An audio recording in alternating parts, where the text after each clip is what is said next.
আসসালামু আলাইকুম, welcome back to my channel. আজকে যে রেসিপিটা শেয়ার করব তার প্রধান উপাদান আমরা নর্মালি ফেলে দিই। তো ফেলে দেওয়া জিনিস দিয়ে তৈরি করা যেটার কথা বলছি সেটা হলো পটলের খোসা। আর যে রেসিপিটার কথা বলছি সেটা হলো পটলের খোসা বাটা। এটা তৈরি করতে খুব বেশি উপাদান লাগে না, খুব তাড়াতাড়ি হয়ে যায়, আর গরম ভাতের সঙ্গে খেতেও দুর্দান্ত লাগে। তাহলে চলো দেখে নিই এটা কিভাবে তৈরি করব। পটলের খোসাগুলোকে একটু মোটা মোটা করে কেটে নেব, মানে গায়ে একটু যেন শ্বাস থাকে। আর টমেটো আর আলু কেটে নেব। পটলের খোসা বাটার মধ্যে টমেটো আলু দিলে খেতে ভালো লাগে। এবার কড়াইয়ের মধ্যে জল দিয়ে টমেটো আলু ও পটলের খোসা দিয়ে দিব। তারপরে একটু হলুদ দিয়ে সেদ্ধ করার জন্য ঢাকা দিয়ে দেব।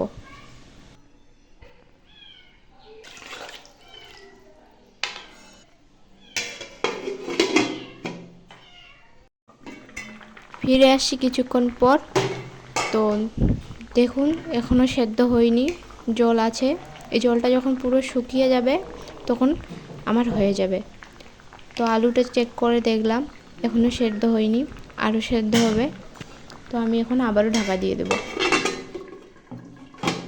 আবারও ফিরে আসছি কিছুক্ষণ পর। আমার জলটা পুরো শুকিয়ে গেছে আর আলুটাও সেদ্ধ হয়ে গেছে। এবার আমি এটাকে নামিয়ে নেব। এবার তেলের মধ্যে আমি লঙ্কাগুলো ভেজে নিচ্ছি। ঝাল আপনারা যে যেমন খান স্বাদ মতো দিয়ে দিবেন। আমার লঙ্কা ভাজা হয়ে গেছে, লঙ্কাগুলো তুলে নিলাম।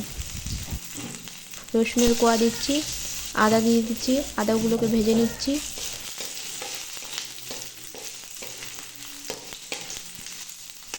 এবার পেঁয়াজ কুচি দিয়ে দেব, পেঁয়াজগুলোকে একটু ভেজে নেব।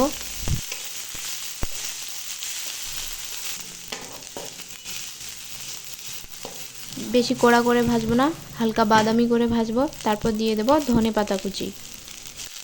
ধনে পাতা কুচি দিয়ে 1 মিনিটের মতো ভালো করে ভেজে নিয়ে আমি নামিয়ে নেব। এবার আমি নামিয়ে নেব। এবার এগুলোকে আমি বেটে নেব। আপনারা চাইলে মিক্সিতেও বাটতে পারেন, তবে খেয়াল রাখবেন মিক্সিতে বাটার সময় সর্ষের তেল দিয়ে দেবেন।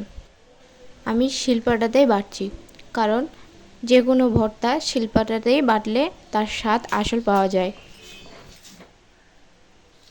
আগে আমি শুকনো লঙ্কাগুলোকে একটু গুঁড়ো করে নিচ্ছি।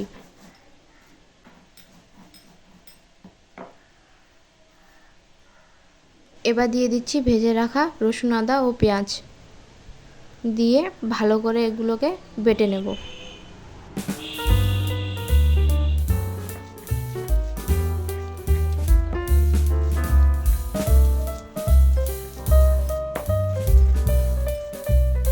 আমার লঙ্কা ও পেঁয়াজগুলো বাটা হয়ে গেছে।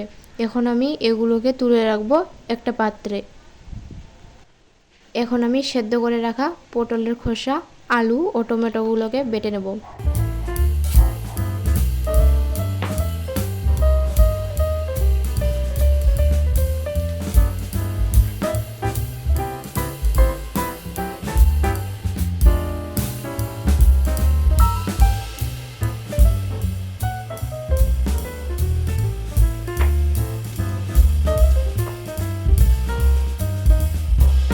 আমার পটলের খোসা, আলু ও টমেটোগুলো বাটা হয়ে গেছে।